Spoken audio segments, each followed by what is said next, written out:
Welcome back. Today, I'm gonna light this candle before we get started. It smells good.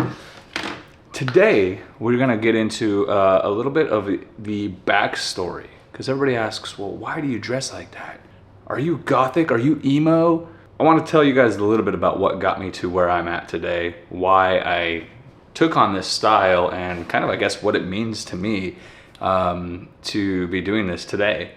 And really, the reality of the situation is that I've never listened to gothic music or considered myself to be gothic. I couldn't tell you 3 gothic bands and the songs that they sing. That's just what it is.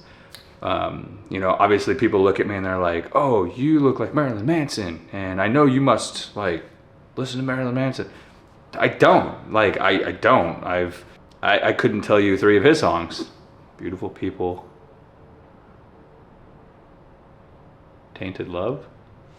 That's it. I've tried listening to him. I never got into it. Like, none of my style has been influenced by gothic bands, Marilyn Manson, anything that seems to be like obvious. None of it came from there. The reality of the situation is, in high school, I came across the band called X Japan, and that kind of opened up these doors for me into what's called Visual Kei. And Visual Kei is a Japanese visual shock genre or style, if you will.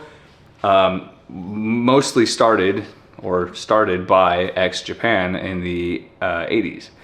Growing up, I was super heavy into the pretty boys of rock and roll. You know, I mean, I grew up on the hair bands from Guns N' Roses and Poison and Motley Crue, you know, to Van Halen and all of these guys. Like, that was primarily like Dokken and Rat. Those were the bands that I listened to up until probably about 2007. And I happened to go to Warped Tour, and I remember seeing As I Lay Dying and Killswitch Engage. Now, mind you, until this point, anything that had screaming in it, I was like, I have no interest in this. Like, this is garbage. You know, Hairspray and Fishnets, man, like, that's where it's all at. Like, that's what it's all about. Until I saw As I Lay Dying live, which my friends were all into As I Lay Dying and Killswitch and Bullet for My Valentine. I wasn't into any of that metalcore stuff. Like, to me, it was all just like too much, just noise. Like, it's just screaming and all this. It's just like, there's no talent in this. And I mean, little did I know, right? But up until I saw them perform live, I was just not interested. And when I did see them, I was just completely blown away. I was like, these guys are incredible. Like, they're super talented. And it really opened up my mind and my eyes to what else is out there. At this point, I was still dressing like a normal person, right? I mean, blue jeans, you know, Osiris shoes, Vans, just normal stuff. I had short spiky hair. It probably really wasn't until like maybe 2009, 2010, but we'll get there.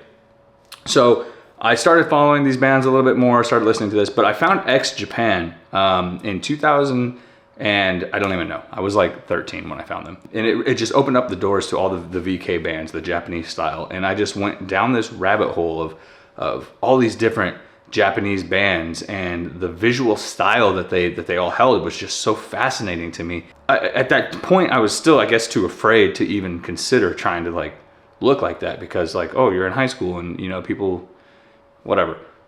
Maybe I thought I'd get bullied. I don't know. I never got bullied. Like, I wasn't bullied. I didn't have problems with that. You know, I mean, like anybody, I had a few issues here and there with other kids, but like, I wasn't bullied for how I looked or how I dressed or what I did. And I guess that probably is because I didn't really take this style on until after high school. But let's fast forward, 2009.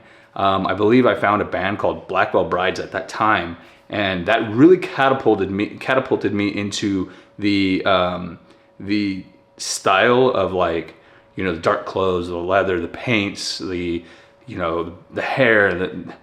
I was just very inspired by Black Veil Brides because I saw them in person. I mean, I was standing closer to these guys than I'm standing from this camera right now, and I'm looking at them like, wow. And they were nobody at this point, and I was just like, wow, these guys look really cool.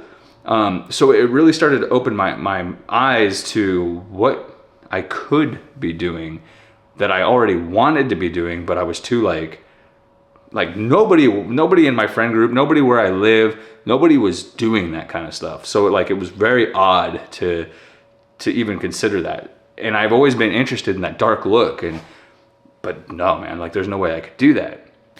So I get into this band, Black Veil Brides. I'm super in, to their first couple albums and what they're all about. I loved it. So from that point is when I really started to allow myself to just say, hey, this is what and who I am, and I'm okay with that. Obviously, the further you get into this, the longer your hair gets, the more makeup you wear, you look like a girl. But I've never had any problems with it. Nobody has really ever like given me a hard time about how I look, really. Even though like I've felt like they were going to. I've had situations where I've seen people look at me and I'm like, oh man, here we go, here we go. And then some of these people will come up and they'll be like, man, you look really cool. Like, I really, enjoy your style or whatever. So, I mean, and I've had some people, talk their shit here and there and, but I mean, it's just never been a big problem for me. It's just never been a big deal. So anyways, with that being said, started getting into the Black Veil Brides, started just kind of following this vision and this journey of what I wanted to do. I started taking music a little bit more serious, started playing in bands, that actually did something. And I guess I just kind of at that point decided I don't care. I'm just going to let myself experiment and follow this journey as it unfolds for itself with like no regards to, what I need to do or what I shouldn't do. I'm just going to let it happen. And then fast forward a few years later, I really got into a band called Steel Panther. I started following them very, very, very closely, following them from, they did a residency in Hollywood. So I'd go down and see these guys play every single week. I would drive down to Hollywood and I didn't know anybody. So I'd drive back home. It's a 5 to 5.5 hour drive. So I would drive down there, catch them play, go to the after parties, and then turn around at 3 or 4 in the morning and drive back home, sleep all day, get ready to do it all again next week. But I was very inspired by Lexi Fox. I mean, he had this very like pretty boy, long hair, makeup. And I was just like, I've got, the Japanese side of the pretty boys with the makeup and the long hair. And then I've got this, 80s throwback. Like I said, I was really into the 80s. So Steel Panther just made sense. And I just kind of started picking things that I liked from each side of this, from the Japanese goth VK and the 80s Steel Panther, Lexi Fox kind of inspired thing and kind of just started to blend in my own thing. Now the Japanese side, there was bands like Versailles, there's bands that had this very like porcelain kind of doll vampire aesthetic, and I was already really into the dark vampire kind of thing anyways too, so it just kind of made sense that it all just started to blend together. And that's where I started using the term glampire, because it was kind of that vampire and glam rock mix. And that really is kind of where who I am today really started to take form and take shape and move into what you guys see before you now with the Bokuwahyde and the Hyde brand, the vampire side of things, the makeup line that we have. It just all kind of come from that point.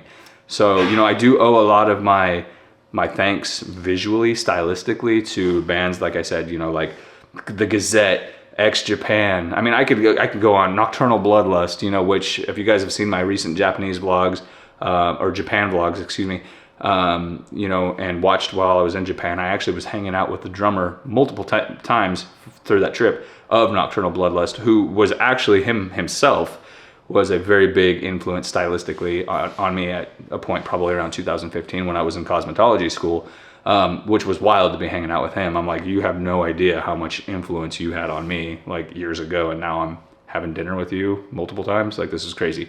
Anyways, so all of that kind of just blended together, and I just allowed myself to just evolve as I needed to. And that's, where the makeup and the contacts and the fangs and all of this started coming, because I just stopped worrying about what needed to be and just let myself follow this journey. You know, then I linked up with brands like Chaos Custom Fangs, and we designed these Bokuwahyde style vampire fangs. These are my fangs. Nobody else has these outside of my Patreon community. These are my fangs. You know, so we started to take on this vampire thing, and then collaborated with brands like Cursed Cosmetics, and we came out with the Hide Your Face palette, which is my Hide Your Face eyeshadow palette. If you guys are looking for eyeshadows, check that out. And yeah, so today it's just, for me, a huge part of it is that I can show the world that you can succeed in the things that you are passionate about and chase your dreams. And it doesn't matter if you're wearing a suit and tie or if you're wearing, you know, corporate clothing. Like, you can be who you want to. And I feel like I see these comments all the time from people that are like, you know, I'm jealous that you have the courage to do that. Don't be jealous. Just follow your path, man. Like, because there's always options out there. You know, you can always work for yourself. And I feel like that's a big thing for me, is like, I've given myself that opportunity because of X, Y, and Z, things that I didn't want to deal with, things that I didn't want to do. It pushed me to have to figure out my own journey and my own path and collaborate with other people who are like-minded. And I know there's many of you guys out there. And that's a big thing that I stand for, and what I'm trying to achieve in my personal goals in life is how to motivate and inspire everybody else to find a better lifestyle for themselves. And if that means that you want to have colored hair or you want to wear makeup, you know, I mean, I think we definitely live in a time now where it should be a little bit more accepted. You know, dudes can wear makeup, you know, I mean, and I know that it's not like an uncommon thing. You know, I feel like it's either like musicians or goths. I mean, I was in Japan, and everybody who stopped me, I wasn't even wearing makeup, but everybody who stopped me was like, you must be in a band. And I'm like, is it that obvious? You know, but it's just one of those things. Like, feel free to express yourself. We've got one life to live, and it's not that long. You know, it's not a very long lifespan. So experiment, be happy, have fun, be respectful of yourself and everybody else, you know, but don't limit yourself to this box that society says that you have to be just because, you know, you want to wear makeup, or you want to have long colored hair, or you want to shave your head, or whatever it is. Like, there's no right or wrong answer. You know, I think as long as everybody's respecting each other, just do it, and just get out there and be happy and chase your dreams and chase your passions. You guys all know that's what I'm all about. I do want to give a shout out. You know, this is a video that I've been wanting to do for a very long time, and I was looking today actually at other creators who have done videos like this, just to kind of get an idea of, you know, what things are being done. It's funny because as I finished filming a first part of this video, I came across Jake Monroe. If you guys haven't seen him, check him out. He's got a really cool video. He actually did a video very similar to this, and I was very pleasantly surprised to see that he and I both had very similar backgrounds and interests. You know, we had both talked about Marilyn Manson not being an inspiration for us. Both of us talked about J-Rock and, you know, VK being a huge influence for us. So definitely check out his videos. Very cool content creator, very similar. So make sure you check that out. And as always, guys, if you have not done so, please check out the Patreon. We've got around 1,200 Patreon members right now, and because of each one of you guys who are on that Patreon, it allows me to continue to create content, put out videos for you guys, and offer you these world trips that we are putting together. We just went to Japan. I spent a month in Japan. We had 5 of my patrons out there for 10 days that came with me, and you guys could be next. I'm gonna be giving away free trips. All you have to do is be on that Patreon for $5. $10, whatever you want to do. But for the minimum of $5, you're going to be eligible to be in on one of our trips, and you could win for free. So please help me continue to create. Make sure you guys are on that Patreon. YouTube members, you guys are going to get all the videos, early access, somewhere usually between 24 and 48 hours. So your comments are priority. They get seen before everybody else even gets a chance to see the video. So I want to thank you guys all for all your support, all your love. I really do appreciate each and every one of you. Thank you for watching this video. You know, the reality of the situation, like I said, is I'm not goth. I don't consider myself goth. I don't consider myself to have really a label. I guess the closest thing to that would be alternative, vampire, glampire, hide. I don't know. It's just one of those things. I just kind of have just let it go and let it be and just have become what I've become. So yeah, I guess we'll see you guys on the next video. Thanks for watching.